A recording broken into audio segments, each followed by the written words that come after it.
আসসালামু আলাইকুম ওয়া রাহমাতুল্লাহি ওয়া বারাকাতুহু নাহমাদুহু ওয়া নুসাল্লি ওয়া নুসাল্লিমু আলা রাসূলিহিল কারীম আম্মা বা'দ ফাআউযু বিল্লাহি মিনাশ শাইতানির রাজীম বিসমিল্লাহির রহমানির রহিম সুবহানাল্লাযী আসরা বি'আবদিহি লাইলাম মিনাল মাসজিদিল হারাম ইলাল মাসজিদিল আকসাল্লাযী বারাকনা হাওলাহু লিনুরিয়াহু মিন আয়াতিনা সাদাকাল্লাহু মাওলানাল আযীম ওয়া সাদাকা রাসূলুহুন নবিয়্যুল কারীম। সুপ্রিয় দর্শক, সবাইকে স্বাগত জানাচ্ছি বিজেটিভির জমাবারের নিয়মিত আয়োজন পিএইচপি নামের কথায়। সুপ্রিয় দর্শক, আমাদের আজকের আলোচনার বিষয়বস্তু পবিত্র মেরাজুন নবী সাল্লাল্লাহু আলাইহি ওয়াসাল্লামের ঘটনায় প্রিয় নবীজি সাল্লাল্লাহু আলাইহি ওয়াসাল্লামের শ্রেষ্ঠত্ব।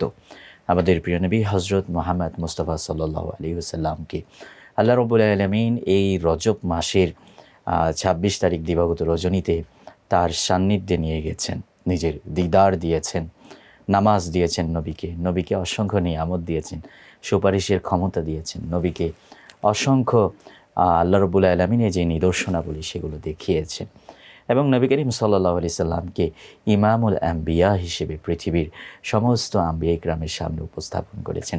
তাইলে আল্লাহর নবীর এত ঘটনা, এত শ্রেষ্ঠত্ব, যেই রজনী তো আল্লাহ রাব্বুল আলামিন ঘটিয়েছেন, সেই রজনী যেমন তেমন রজনী নয়, বরং মুসলিম মনীষীদের দৃষ্টিতে, পৃথিবীর বড় বড় আলেমদের দৃষ্টিতে শ্রেষ্ঠ রজনীগুলোর একটি এই পবিত্র মেরাজুন নবী সাল্লাল্লাহু আলাইহি সাল্লাম। আর আজকে আমরা মেরাজুন নবী সাল্লাল্লাহু আলাইহি সাল্লামের এই রাত্রে নবী করিম সাল্লাল্লাহু আলাইহি সাল্লামের যে শ্রেষ্ঠত্ব, এটা নিয়ে আমরা আলোচনা করবার জন্যই আমাদের সঙ্গে রয়েছেন আপনাদের প্রিয় আলোচক, ঢাকার ঐতিহ্যবাহী দ্বীনী শিক্ষা প্রতিষ্ঠান কাদেরিয়া তৈয়বিয়া কামিল মাদ্রাসার সম্মানিত উপাধ্যক্ষ শাইখুল হাদিস মুফতি আল্লামা আবুল কাসেম মোহাম্মদ ফজলুল হক। আসসালামু আলাইকুম রহমতুল্লাহ। ওয়ালাইকুম আসসালাম রহমতুল্লাহি ওয়া বারাকাতুহু। কেমন আছেন মোহতারাম? আলহামদুলিল্লাহ ভালো আছি মোহতারাম, মেরাজুন নবী সাল্লাল্লাহু আলাইহি সাল্লাম, আমি একটু আগে দর্শকদের সামনে বলেছি যে এটি আল্লাহ রসুল সাল্লাল্লাহু আলাইহি সাল্লামের অসংখ্য শ্রেষ্ঠত্বের একটা রাত, যেখানে অসংখ্য শ্রেষ্ঠত্ব, অসংখ্য নিয়ামত আল্লাহ নবীকে আল্লাহ রাব্বুল আলামিনের পক্ষ থেকে দেওয়া হয়েছে। তাইলে মূলত আপনার কাছে প্রথমে আমি যে বিষয়টা জানতে চাই সেটি হচ্ছে শ্রেষ্ঠত্বের মানদণ্ড কী এবং এই মেরাজ কেন নবীজি সাল্লাল্লাহু আলাইহি সাল্লামের অন্যতম শ্রেষ্ঠত্বের একটা নমুনা, সে বিষয়টা ব্যাখ্যা করবেন। বিসমিল্লাহির রহমানির রহিম। নাহমাদুহু ওয়া নুসাল্লি ওয়া নুসাল্লিমু আলা হাবিবিহিল কারীম, আম্মা বা'দ। পবিত্র মেরাজুন নবী সাল্লাল্লাহু আলাইহি ওয়াসাল্লাম এটা অন্যতম নয়, বরং শ্রেষ্ঠতম। পৃথিবীর ইতিহাসে শ্রেষ্ঠ ঘটনা হলো মেরাজ। জি, পৃথিবীর ইতিহাসে অন্য কোনো ঘটনাকে এই ঘটনার সাথে তুলনা করার কোনো সুযোগ নেই, কারণ অন্য কোনো ঘটনা এইরকম ঘটে নাই যেমনটি ঘটেছে এই পবিত্র মেরাজ শরীফে। রাসূল করিম সাল্লাল্লাহু আলাইহি ওয়াসাল্লাম শ্রেষ্ঠ। পৃথিবীর মধ্যে, সৃষ্টি জগতের মধ্যে সর্বশ্রেষ্ঠ হলেন আমাদের প্রিয় নবী রাসূল করিম সাল্লাল্লাহু আলাইহি ওয়াসাল্লাম। তো এটার প্রমাণটা কি? এটা দৃশ্যমান প্রমাণ, মানে নবীর শ্রেষ্ঠত্বের দৃশ্যমান প্রমাণ হলো মেরাজুন নবী সাল্লাল্লাহু আলাইহি ওয়াসাল্লাম।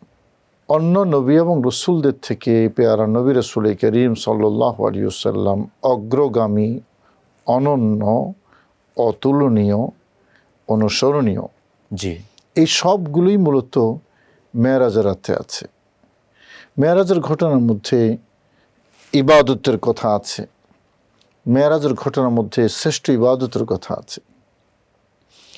যেহেতু এই সফরটা শ্রেষ্ঠ, এই ঘটনাটা শ্রেষ্ঠ, সে কারণেই মেরাজের রাতে শ্রেষ্ঠ ইবাদত আল্লাহ পাক রব্বুল আলামিন দিয়েছেন। কোরআনে কারীমে আল্লাহ পাক রব্বুল আলামিন হযরত ইব্রাহিম আলাইহিস সালামের ক্ষেত্রে বলেছেন, ওয়াকাযালিকা নুরি ইব্রাহিম মালাকুতাস সামাওয়াতি ওয়াল আরদ।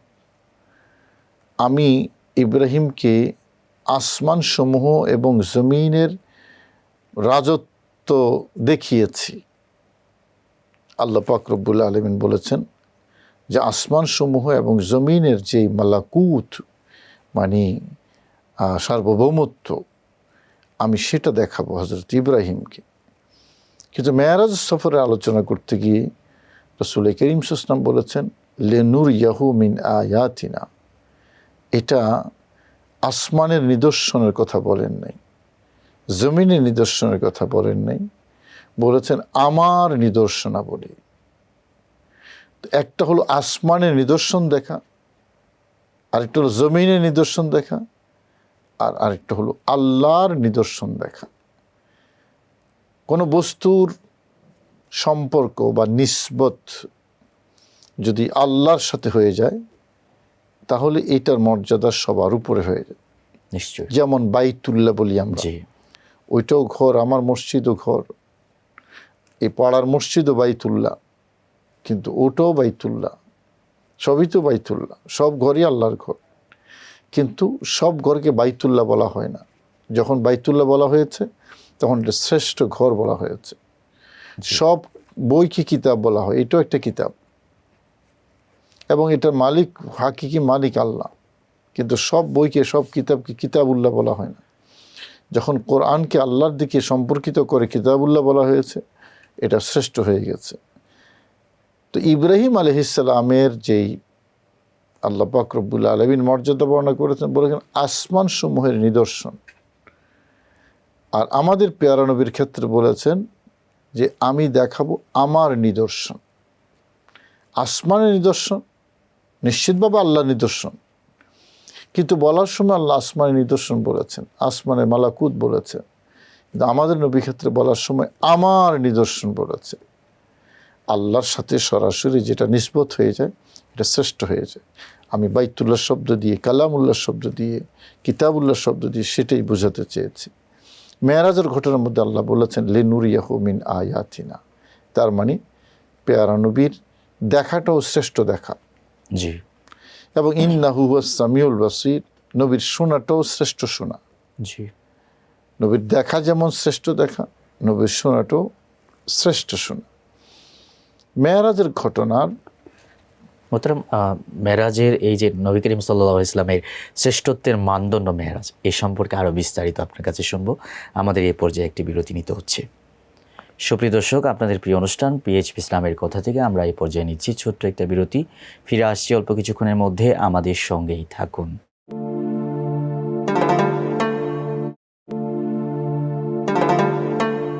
সুপ্রিয় দর্শক, ফিরে এলাম বিরতির পর। সবাইকে আবারও স্বাগত জানাচ্ছি আপনাদের প্রিয় অনুষ্ঠান বিজয় টিভির জুমাবাড়ি নিয়মিত আয়োজন পিএইচপি ইসলামের কথায়। দর্শক, আমরা বিরতির আগে আলোচনা শুনছিলাম পবিত্র মেরাজুন নবী সাল্লাল্লাহু আলাইহি সাল্লামের ঘটনায় প্রিয় নবী সাল্লাল্লাহু আলাইহি ওয়াসাল্লামের শ্রেষ্ঠত্ব, এই টপিক নিয়ে খুব চমৎকার আলোচনা করছিলেন আমাদের মুহতারাম আলোচক।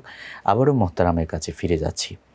মুহতারাম, মেরাজের রজনী, এই রাতের যে ঘটনাগুলো, নিদর্শনগুলো আল্লাহ রাব্বুল আলামিন আল্লাহর নবীকে দেখিয়েছেন এবং এগুলো শ্রেষ্ঠ নিদর্শন, এটি বলছিলেন আপনি। প্রতিটা ইভেন্ট, মেরাজের সফরের প্রত্যেকটা ইভেন্ট, জি, ছোট হোক বড় হোক, প্রত্যেকটার মধ্যেই শ্রেষ্ঠত্ব লুকিয়ে আছে। নবীজির অনন্যতা সেখানে আল্লাহ পাক রব্বুল আলামিন রেখে দিয়েছেন। আমি যদি একটা একটা করে যদি বলি, দীর্ঘ আলোচনার দাবি রাখি। দেখুন, নবী এবং রসুলদের জমিন থেকে ঊর্ধ্ব ভ্রমণ, জমিন থেকে ঊর্ধ্ব ভ্রমণ আমরা যদি কল্পনা করি, তাহলে প্রথমেই যেটা আসে, দুইজন নবীর কথা আসে। একজন নবীর হযরত ঈসা আলাইহিস সালাম। জি, আল্লাহ বলেছেন বাল রাফাহুল্লাহ, আল্লাহ তাকে তুলে নিয়ে গিয়েছেন। কোথায় নিয়েছেন? হাদিস সাক্ষ্য দিচ্ছে দ্বিতীয় আসমানে। তার মানে হযরতে ঈসা আলাইহিস সালাম দ্বিতীয় আসমানে আছেন, জীবিত অবস্থায় নিয়ে গেছেন। অনুরূপ আরেকটা বর্ণনা পাওয়া যায় হযরত ইদ্রিস আলাইহিস সালামের ব্যাপারে। কোরআনে কারিমে আল্লাহ বলেছেন ওয়ারাফানাহু মাকানান আলিয়্যা, ওয়ারাফানাহু মাকানান আলিয়্যা, আমি তাকে মাকানে আলিয়্যা নিয়ে গেছি। এখানে মাকান একটা শব্দ আছে কিন্তু। এবং তাফসীরে লেখা আছে আল্লাহ পাক রব্বুল আলামিন ওনাকে চতুর্থ আসমানে ওনাকে ইন্তেকাল দিয়েছেন, জীবিত অবস্থা নিয়ে গেছেন, সেরকম একটা কথাও পাওয়া যায়। এখন এবং কেউ কেউ তৃতীয় আসমানের কথা বলেছেন, ভিন্নতা আছে। এই হলো নবীদের জীবনের ঊর্ধ্বগমন। আর আমাদের পেয়ারা নবী রাসূল করিম সাল্লাল্লাহু আলাইহি ওয়াসাল্লাম জীবিত অবস্থায় মাকান নয়, ইদ্রিস ইসলামের ক্ষেত্রে তো মাকান এসেছে, নবী গিয়েছেন লা মাকান, যেখানে কোনো স্থানের কিছু নাই। জি লা মাকান মানে হলো স্থানের কিছু নেই। আচ্ছা, এরপরে হজরতে ইব্রাহিম আলাইহিসসালাম তিনি বলেছেন ইন্নী জাহিবুন ইলা রব্বি সায়াহদিন, আমি যাচ্ছি আমার রবের কাছে। ইন্নী জাহিবুন ইলা রব্বি সায়াহদিন, জি আমি আমার রবের কাছে যাচ্ছি, তিনি আমাকে পথ দেখাবেন। এই যাচ্ছি বলাটা, আর নবীর ক্ষেত্রে আল্লাহ বলেছেন সুবহান আল্লাযী আসরা, আমি নিয়ে এসেছি। সুবহানাল্লাহ সুবহানাল্লাহ। একজন খলিলুল্লাহ জি বলেছেন আমি যাচ্ছি, আর আমাদের পেয়ারা নবী হাবিবুল্লাহ আল্লাহ বলেছেন আমি নিয়ে এসেছি। আমি নিয়ে এসেছি, কত তো সুন্দর। যাওয়া আর নিয়ে আসা। জি আচ্ছা, তিনি যাচ্ছেন ইলা রব্বি, রবের কাছে, জি আমার রবের কাছে আমি যাচ্ছি। কোথায় গিয়েছেন? এই আয়াত ইন্ডিকেট করে তিনি মিশর গিয়েছেন। এই আয়াতটা তিনি যখন মিশর যাচ্ছেন জি ওনার স্ত্রী সারাকে নিয়ে, সেই প্রেক্ষাপটে নাজিল হয়েছে। তো ওনার যাওয়াটা ইলা রব্বি বলেছেন, কিন্তু গিয়েছেন মিশরে। মিশরে। আর আমাদের পেয়ারা নবীর যাওয়াটা সুম্মা দানা ফাতাদাল্লা ফাকানা কাবা কাউসাইন আও আদনা, সেই মানে কাবা কাউসাইন, সেই মর্যাদায় পেয়ারা নবী গিয়েছেন, বা নিয়ে গিয়ে যাওয়া হয়েছে পেয়ারা নবীকে। আমি যে বলেছি, আবারও রিপিট করি, যে প্রতিটা ইভেন্টে, প্রতিটা পড়তে পড়তে নবীজির শ্রেষ্ঠত্ব এবং অনন্যতা এখানে লুকিয়ে আছে। হজরতে নূহ আলাইহিসসালাম যখন মহাপ্লাবন হয়েছিল, তখন তিনি পানির উপর ভেসেছেন। জি আর আমাদের পেয়ারা নবী যখন মেরাজে যাচ্ছেন, তখন বাতাসের উপর ভেসেছেন। সুবহানাল্লাহ। পানির উপর ভাষা, বাতাসে ভাষা, পানি নৌকার মধ্যে, তিনি নৌকার উপর কিস্তি সফিনা, আর নবীজি বোরাকের উপরে, কোনো আবরণ নেই। নৌকার গতি আর বোরাকের গতি, এই যে অনন্যতা, এই যে শ্রেষ্ঠত্ব, নবীজি যত দ্রুত গিয়েছেন, এত দ্রুত জান্ত বিজ্ঞানও আবিষ্কার করতে পারেন, এবং পারবে বলে মনেও হয় নিশ্চয় না। না, নিশ্চয় না। নবী নূহ আলাইহিস সালামের কথা।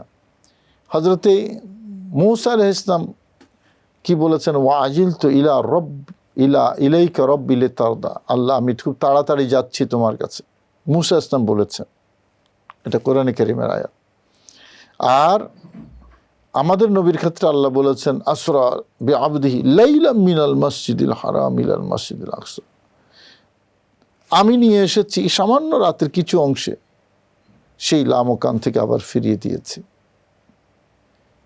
তাহলে মূসা আলাইহিস সালামের সাথে যদি আমরা সেখানে তুলনা করি, মূসা আলাইহিস সালামের মেরাজ হয়েছে কুহে তুরে, বলেছেন রব্বি আরনি আনজুর ইলাইক। জি আর আমাদের পেয়ারা নবীর ক্ষেত্রে আল্লাহ নবীজি আরনি বলেন নাই, বরং আল্লাহ পাক রব্বুল আলামিন নিজে বলেছেন লি নুরিয়াহু মিন আয়াতিনা, আমি তাকে দেখাবো। এখানে দেখার জন্য আরিনি, এটা যেই উৎস থেকে শব্দটা তৈরি হয়েছে, নুরিয়াহু, এটা একই উৎস থেকে তৈরি হয়েছে। জি তো রুইয়াত। রাইট, এরাআত থেকে, জি মানে দেখানো। জি জি মূসা ইসলাম বলেছেন আরিনি, আমাকে দেখাও। আর আমাদের নবীর ক্ষেত্রে আল্লাহ বলেছেন নুরিয়াহু, আমি তাকে দেখাবো। এখানে দরখাস্ত করেও লান তারানি পেয়েছেন, জি তুমি কখনোই দেখতে পাবে না। ওখানে দরখাস্ত না করে আল্লাহ বলেছেন লে নুরিয়াহু, আমি নিজেই দেখাবো। আবারও বলি, প্রত্যেকটা ইভেন্টে, প্রত্যেকটা পড়তে পড়তে পেয়ারা নবীর শ্রেষ্ঠত্ব, পেয়ারা নবীর অনন্যতা আল্লাহ এমনভাবে এটা বর্ণনা করেছেন, অবিশ্বাস্য লাগে। আসলে যদি অত্যন্ত একটার সাথে চমৎকার। আরেকটা জি। আয়াত যদি আমরা মিলিয়ে নেই, জি তাহলেই কিন্তু শ্রেষ্ঠত্বটা বেরিয়ে আসে। নিশ্চয়। এবং এটা বোঝার জন্য খুব বেশি গভীর গবেষণার প্রয়োজন নেই, এমনিতেই বোঝা যায় যে নবীদের সাথে আমাদের পেয়ারা নবীর শ্রেষ্ঠত্বের যে ইয়েটা, দূরত্বটা, এটা কিভাবে তৈরি করে দিয়েছে। বাইতুল মুকাদ্দাসে পেয়ারা নবী গিয়েছেন, নবী রসুল সবাই পেছনে, জি, মুক্তাদি, আমাদের পেয়ারা নবী সবার সামনে ইমাম। তাহলে জগৎকে আল্লাহ পাক রব্বুল আলামিন কি বাস্তবতা দেখালেন?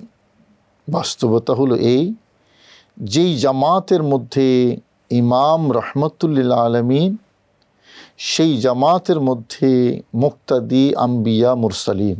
আসলে চমৎকার বিষয়। আর নবী করিম সাল্লাল্লাহু আলাইহি সাল্লাম সমস্ত আম্বিয়ে কেরামের ইমাম। এই ফজিলত, এই শ্রেষ্ঠত্ব আল্লাহ রাব্বুল আলামিনই দিয়েছেন। আমরা নবী করিম সাল্লাল্লাহু আলাইহি সাল্লামের এই শ্রেষ্ঠত্ব নিয়ে আপনার কাছে আরও শুনব। আমাদের এই পর্যায়ে আরও একটি বিরতি নিতে হচ্ছে। সুপ্রিয় দর্শক, আপনাদের প্রিয় অনুষ্ঠান পিএইচপি ইসলামের কথা থেকে আমরা এই পর্যায়ে নিচ্ছি আরও একটি বিরতি। ফিরে আসছি অল্প কিছুক্ষণের মধ্যে, আমাদের সঙ্গেই থাকুন।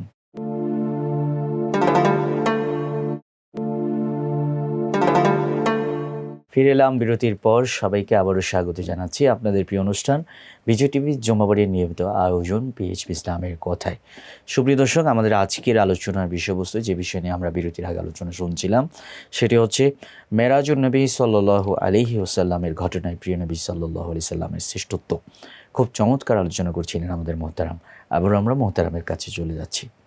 মোহতারাম, বিরতির আগে আপনি নবী করিম সাল্লাল্লাহু আলাইহি সাল্লামের অনেকগুলো শ্রেষ্ঠত্বের কথাই বলেছেন। বিশেষ করে প্রিয় নবীজি সাল্লাল্লাহু আলাইহি সাল্লাম ইমামুল আম্বিয়া।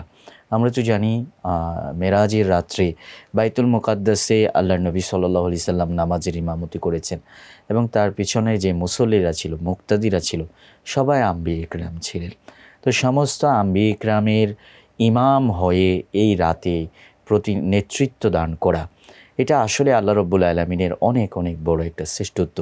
তো এটাই কি আসলে যথেষ্ট নয় যে এই রাত আমাদের প্রিয় নবী সাল্লাল্লাহু আলাইহি সাল্লাম যে শ্রেষ্ঠ নবী, সেরা নবী, যেটা আলা হজরত বলেছেন সবসে আওলা ওয়ালা হামারা নবী, এটার প্রমাণ এই রাতই কি যথেষ্ট নয়? জি, আমি আগেই বলেছি যে নবীজির শ্রেষ্ঠত্বের শ্রেষ্ঠ প্রমাণ মেরাজ। জি, নবীজির শ্রেষ্ঠত্বের শ্রেষ্ঠ বাস্তব প্রমাণ জি, পবিত্র মেরাজ নবী সাল্লাল্লাহু আলাইহি ওয়াসাল্লাম। এবং যে কোনো একটা অনুষ্ঠান যদি আমি আয়োজন করি, অনুষ্ঠানের প্রাইম লোকেশনে একজন থাকে, জি, নিশ্চয়, প্রাইম লোকেশনে, যাকে হাইলাইট করা হয়। এবং মানুষ বুঝে নেই, মানে he is the chief guest. জি, নবীজি মেরাজের সফরে প্রাইম লোকেশনে পেয়ারা নবী রাসূল কারীম সাল্লাল্লাহু আলাইহি ওয়াসাল্লাম শুধু সামনে ছিলেন তা নয়, নবীজি যাবেন প্রতিটি স্টেশনে আল্লাহ পাক একজন নবী করে রেখে দিয়েছেন, একাধিক নবী, এবং তারা কি করেছেন? মারহাবা বলেছেন। কে কাকে মারহাবা বলে? যারা অভ্যর্থনা দেয় জি, তারা মারহাবা বলে। কার জন্য? যিনি অভ্যর্থনা নেন।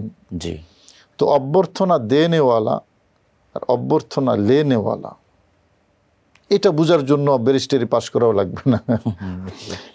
অভ্যর্থনা দেনেওয়ালা নবীগণ, জি, আর অভ্যর্থনা লেনেওয়ালা রহমতুল্লিল আলামিন সাল্লাল্লাহু আলাইহি একবার প্রথম আসমান থেকে সপ্তম আসমান পর্যন্ত সবাই মারহাবা বলেছেন। শব্দটা মারহাবা মানে ওয়েলকাম, আমি আপনাকে স্বাগত জানাচ্ছি। এবং স্বাগত জানাচ্ছেন কারা? নবীগণ। সাধারণ মানুষের স্বাগত না। কে দাঁড়াচ্ছে? মানে রিসিভ করার জন্য। বিদেশ থেকে, আমি তুলনা করছি না, বোঝার জন্য বলছি, বিদেশ থেকে কোনো একটা রাষ্ট্রীয় ক্ষমতার একটা উইংসের কোনো ব্যক্তি যদি আসে, সংশ্লিষ্ট দফতর যেটা বাংলাদেশে আছে সেই উইংসের প্রধান তাকে রিসিভ করবে। মানে যেমন কোনো দেশের সেনা প্রধান যদি আসে, তার জন্য প্রধানমন্ত্রী যাবে না, তার জন্য ওই সেনা প্রধানে তাকে অভ্যর্থনা জানাবে। কোনো দেশের পুলিশ বাহিনীর প্রধান যদি আসে, আমাদের দেশের পুলিশ বাহিনীর প্রধান তাকে, জি, সচিব যদি আসে, এই দেশের সংশ্লিষ্ট মন্ত্রণালয়ের সচিব জায়গায় তাকে রিসিভ করার জন্য। প্রধানমন্ত্রী যদি আসে, তাহলে সচিব পাঠালে হবে না, সেখানে প্রধানমন্ত্রী তাকে রিসিভ করবে। রাষ্ট্রপতি আসলে রাষ্ট্রপতি প্রটোকল পাবে। এখন মারহাবা কারা বলছেন? সুবহানাল্লাহ, নবী এবং রসুলগণ মারহাবা বলছেন। সমমর্যাদার, মানে সম গোত্রীয় ব্যক্তি, বাস, মানে সম নবুয়তের ক্ষেত্রে নবী এবং রসুলগণ যারা একই লকবধারী, তারা মারহাবা বলছেন। সাধারণ মানুষ অভ্যর্থনা। এবং আরো আশ্চর্য বিষয় হলো, ওনারা যে এখানে এসেছেন, না, ওনাদেরকে নিয়ে আসা হয়েছে।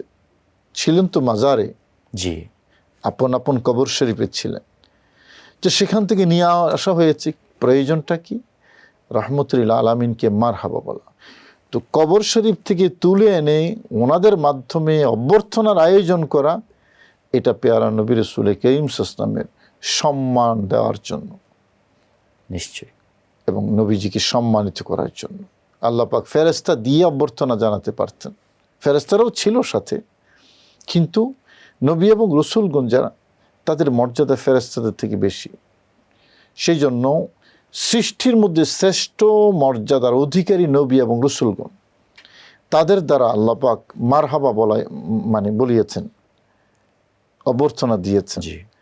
তার মানে সম্মানটা কত উঁচু লেভেলের। এরপরে রাসূল করিম সাল্লাল্লাহু আলাইহি ওয়াসাল্লাম প্রথম আসমান পার হয়ে, এক এক আসমান পার হয়ে এক একজন নবীকে বিদায় দিয়েছেন, মানে অতিক্রম করে গেছেন। অতিক্রম করা, কে অতিক্রম করছেন? প্রত্যেকে আপন আপন জায়গায় আছেন। অতিক্রম করে যাচ্ছেন যিনি, ওই প্রাইম লোকেশনের যিনি। প্রথম আসমান অতিক্রম করে গেলেন দ্বিতীয় আসমানে, তৃতীয় আসমানে, চতুর্থ আসমানে।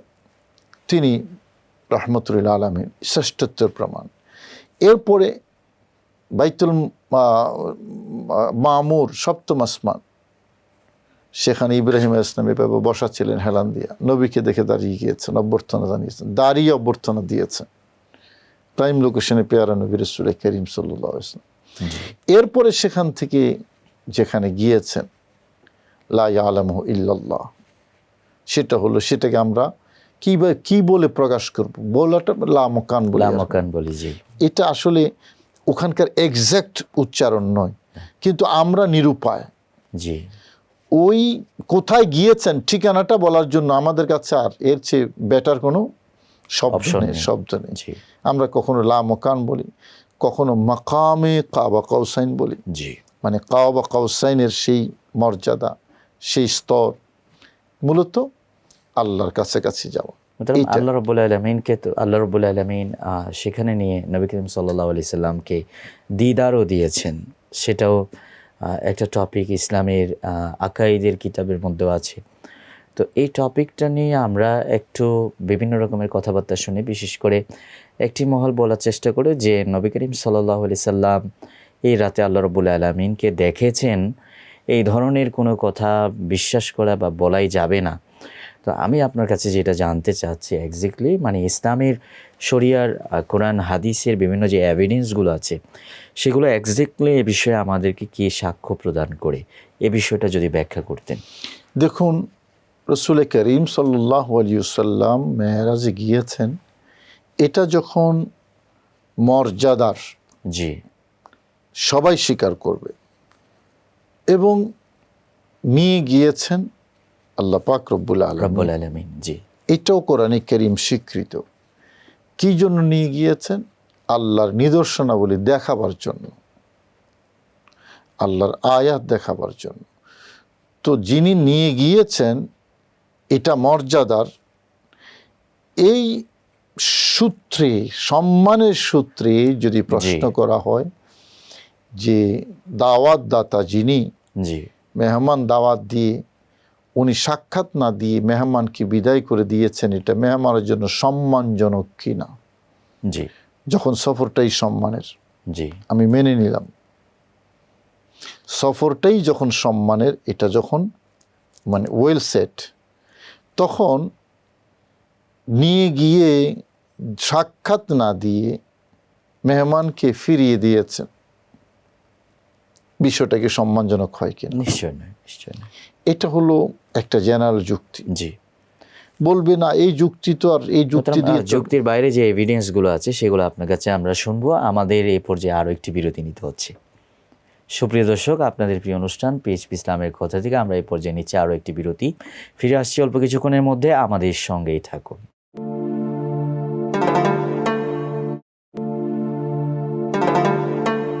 ফিরে এলাম বিরতির পর। সবাইকে আবারও স্বাগত জানাচ্ছি আপনাদের প্রিয় অনুষ্ঠান বিজয় টিভি জুমাবারে নিয়মিত আয়োজন পিএইচপি ইসলামের কথায়। সুপ্রিয় দর্শক, বিরতির আগে মেরাজুন নবী সাল্লাল্লাহু আলাইহি সাল্লামের রাত্রে নবী করিম সাল্লাল্লাহু আলাইহি সাল্লামের শ্রেষ্ঠত্ব প্রসঙ্গে আমরা আলোচনা শুনছিলাম। খুব চমৎকার বিস্তারিত দলিল ভিত্তিক আলোচনা করছিলেন আমাদের মুহতারাম আলোচক। আমরা আবারও মুহতারামের কাছে চলে যাচ্ছি। মোহতারাম, বিরতির আগে মেরাজুন নবী সাল্লাল্লাহু আলাইহি ওয়াসাল্লামের রাত্রে আল্লাহ রাব্বুল আলামিনের দিদার বা রাব্বুল আলামিনকে দেখা প্রসঙ্গে আপনি কথা বলছিলেন, এবং সেখানে আপনি একটা যুক্তি দেখিয়েছেন যে আল্লাহ রাব্বুল আলামিন এত সম্মান দিয়েছেন, প্রথম আসমানে নিয়ে গেছেন, সেকেন্ড আসমানে, থার্ড, ফোর্থ, পঞ্চম, ষষ্ঠ, সপ্তম, তো একেবারে সর্বোচ্চ ষষ্ঠ আসমান পর্যন্ত নিয়ে গিয়েছেন।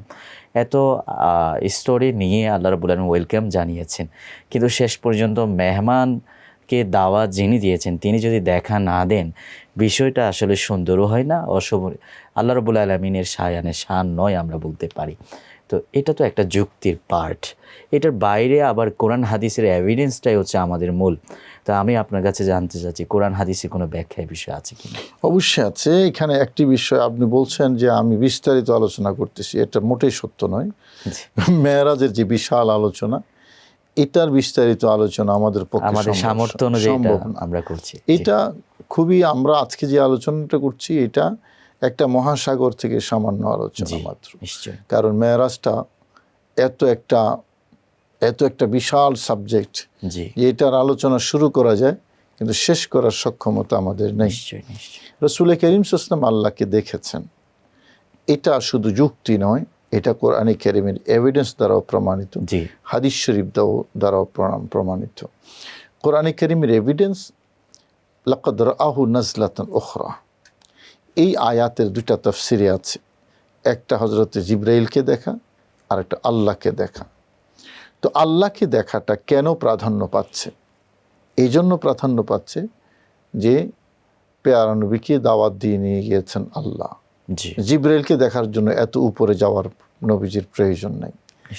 আর আল্লাহ বলেছেন আমার নিদর্শন দেখাবার জন্য। তো জিবরাইল তো নবীর কাছে এসেছেন আগে থেকে। জিবরাইল আল্লাহর সৃষ্টি এবং হতে পারে আল্লাহর নিদর্শন, কিন্তু যখন আয়াত বলেছেন তখন যারা বলে জিবরাইলকে দেখার জন্য গিয়েছেন তখন আয়াত থাকছে না। লিনুরিয়াহু মিন আয়াতিনা, আয়াত হচ্ছে না, বড়জোর আয়াতুন হচ্ছে। কোরআনে কারীমে আল্লাহ পাক রব্বুল আলামিন বলেছেন যে মা কাযাবাল ফুয়াদু মা রাআ, অন্তর মিথ্যা প্রতিপন্ন করেনি যা তিনি চর্ম চোখে দেখেছেন। এ মা রাআ লিনুরিয়াহু, আমি দেখাবো, আল্লাহ বলেছেন আমি দেখাবো, আর ওই আয়াতে বলেছেন তিনি দেখেছেন, তিনি দেখেছেন। তাহলে তিনি দেখেছেন যেটা, এটা হলো পেয়ারা নবী রাসূল করিম সাল্লাল্লাহু আলাইহি ওয়াসাল্লাম আল্লাহকে দেখা। অন্য আয়াতে বলেছেন মা তাগাল বাসারু ওয়া মা জাগাল বাসারু ওয়া মা তাগা। এই কথাগুলো তো তাফসীরে আছে, সবটাই তাফসীরে আছে। এবং সরাসরি সহিহ হাদিসের মধ্যে যেটা হযরত আব্দুল্লাহ ইবনে আব্বাস রাদিয়াল্লাহু তাআলা আনহু থেকে বর্ণিত, এবং এটাই উম্মাহ গ্রহণ করেছেন, তিনি বলেছেন যে ইন্না মুহাম্মাদান সাল্লাল্লাহু আলাইহি ওয়াসাল্লাম রাআ রাব্বাহ, রাসূল করিম সাল্লাল্লাহু আলাইহি ওয়াসাল্লাম আল্লাহকে দেখেছেন। থাকলো চর্ম চোখে দেখেছেন না হৃদয় চোখে দেখেছেন সেটা আরেকটা বিষয়বস্তু, আল্লাহকে দেখেছেন। একটা কথা যেটা বলা হয়ে থাকে, হযরতে আয়েশা সিদ্দিকা রাদিয়াল্লাহু তাআলা আনহার একটি হাদিস সহিহ বুখারীতে আছে, তিনি হলফ করে বলেছেন যে ব্যক্তি বলবে মুহাম্মদ সাল্লাল্লাহু আলাইহি ওয়াসাল্লাম আল্লাহকে দেখেছেন, সে আল্লাহর উপর বড় ধরনের অপবাদ তৈরি করলো। তার মানে তিনি এটাকে অস্বীকার করেছেন। বুখারী শরীফে আছে সে কথাটা। তো এই কথাটা মূলত হযরতে আয়েশা সিদ্দিকা রাদিয়াল্লাহু তাআলা আনহার ইজতিহাদ। কারণ মেরাজ যখন সংগঠিত হয়েছে তখন হযরতে আয়েশা সিদ্দিকা নবীজির স্ত্রীর মানে হিসেবে ঘরে একসাথে থাকা শুরু করেননি, ঘরে একসাথে থাকা শুরু করেনি। সুতরাং যেই বয়সে ওই সময় ছিলেন, মুহাদ্দিসিন ইকরাম তো এই হাদিসের ব্যাপারে কথা বলেছেন যে উনি যে বয়সে ছিলেন ওই বয়সের রেওয়ায়েতগুলো গ্রহণযোগ্য হয় না। আমি গ্রহণযোগ্য ধরেও নেই যে এটা তিনি বর্ণনা করেছেন তো পরে, কিন্তু এই হাদিসের শক্তিশালী দিকটা হলো যে তখন তিনি নবীজির ইয়েতে ছিলেন না। তো সুতরাং এটা ওনার ইজতিহাদ। আবার তিনি বলেছেন যে মা ফাক্কাতু জাসাদা রাসূলিল্লাহ সাল্লাল্লাহু আলাইহি ওয়াসাল্লাম, নবীজি মেরাজে গিয়েছেন, নবীজি দেহ মোবারক আমার এই বিছানা থেকে আমি আলাদা পাইনি, আমার বিছানায় ছিল। অথচ তখন নবীর বিছানা তিনি জানেনি। তার মানে তিনি যে মেরাজের কথা বলছেন এটা ওই মেরাজ নয়। সেজন্য মুহাদ্দিসিনে কেরাম বলেছেন যে মেরাজ নবীজির অনেকবারই হয়েছে।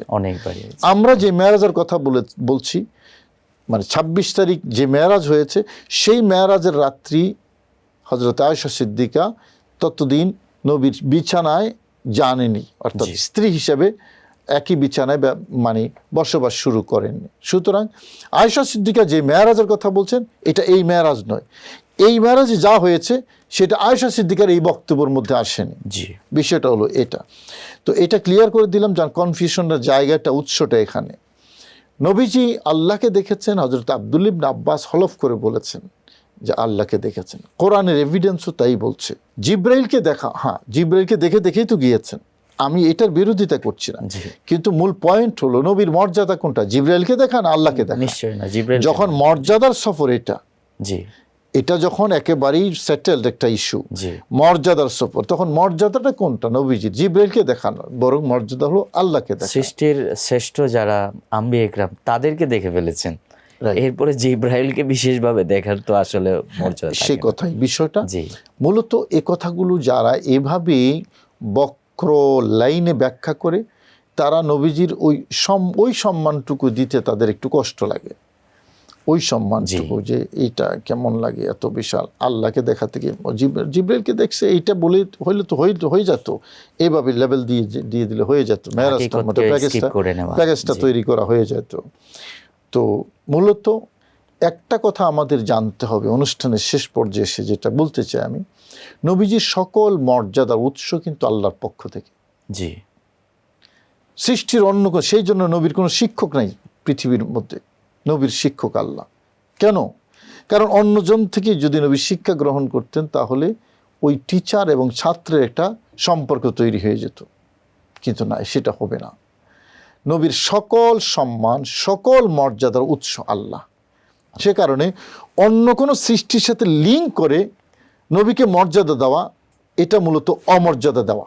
নবীর মাধ্যমে জিব্রাইল সম্মানিত হবে, জিব্রাইলকে দেখে নবীর সম্মান নয়, বরং নবী জিব্রাইলের দিকে তাকিয়েছেন, এটা জিব্রাইলের জন্য সম্মান। নবী মিকাইলের দিকে তাকিয়েছেন, এটা মিকাইলের জন্য সম্মান।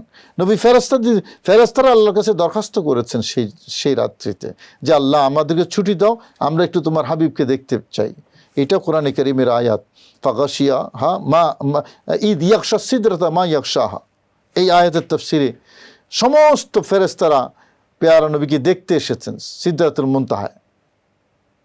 তো যেখানে নবীকে দেখতে এসেছেন, এটা তাদের মর্যাদা, নবীকে দেখা তাদের মর্যাদা, তাদেরকে দেখা নবীর মর্যাদা না। আসলে খুব চমৎকার এবং সুন্দর করে আপনি বলেছেন, এবং বিশেষ করে যেটা বলেছেন যে মেরাজের এই আলোচনা, এটা আসলে একটা বিশাল সমুদ্র। সেই সমুদ্র থেকে আমরা অল্প একটুই বর্ণনা করার সামর্থ্য আমাদের আছে। আপনি যতটুকু বর্ণনা করেছেন আমরা সন্তুষ্ট এবং আপনাকে ধন্যবাদ জানাচ্ছি মুহতারাম। জাযাকুমুল্লাহ। সুপ্রিয় দর্শক, আপনাদের প্রিয় অনুষ্ঠান পিএইচপি ইসলামের কথায় আমরা একেবারেই শেষ পর্যায়ে চলে এসেছি। আসলেই প্রিয় নবী সাল্লাল্লাহু আলাইহি সাল্লামের শ্রেষ্ঠত্বের মানদণ্ড হচ্ছে এই মেরাজুন নবী সাল্লাল্লাহু আলাইহি সাল্লাম। আল্লাহর নবীকে সমস্ত নবীদের ইমাম হিসেবে এই রাত্রে আল্লাহ রাব্বুল আলামিন প্রকাশিত করেছেন, এবং আল্লাহর নবীকে নামাজ দিয়েছেন। আল্লাহর নবীকে বিভিন্ন নিয়ামত, বিভিন্ন নিদর্শনগুলো রাব্বুল আলামিন দেখিয়েছেন, এবং বিশেষ করে মোহতারাম আলোচক আমাদের যে আলোচনার মধ্যে যে কথাটুকু বলেছেন যে আল্লাহ রসুল সাল্লাল্লাহু আলাইহি সাল্লামকে দেখে মূলত সৃষ্টি জগৎ এই রাতে মর্যাদাবান হয়েছে। আম্বিয়া ইকরাম মর্যাদা তাদের আরও বেড়েছে নবী করিম সাল্লাল্লাহু আলাইহি সাল্লামের ওসিলায়। বরং নবী করিম সাল্লাল্লাহু আলাইহি সাল্লামের মর্যাদার প্রকৃত মানদণ্ড এই রাত্রে যদি আমরা দেখি, সেটি হচ্ছে ওই আল্লাহ রাব্বুল আলামিনের যেই দেখা দেওয়া, কাছে নেওয়া, রাব্বুল আলামিনের যে অগণিত কথা আল্লাহর নবীর সাথে বলা, সেগুলোই হচ্ছে প্রকৃত মর্যাদা। আল্লাহ রাব্বুল আলামিন আমরা মেরাজুন নবী সাল্লাল্লাহু আলাইহি সাল্লামের এই মর্যাদা যাতে আমাদের আকীদা বিশ্বাসে লালন ধারণ করতে পারি, সেই তৌফিক দান করুন। এই প্রত্যাশা রেখে আমরা আজকের মতো বিদায় নিচ্ছি আপনাদের প্রিয় অনুষ্ঠান পিএইচপি ইসলামের কথা থেকে। সুপ্রিয় দর্শক, দেখা হবে আগামী পর্বে। আজ এই পর্যন্তই। আল্লাহ হাফেজ। ওয়াসসালামু আলাইকুম ওয়া রাহমাতুল্লাহ।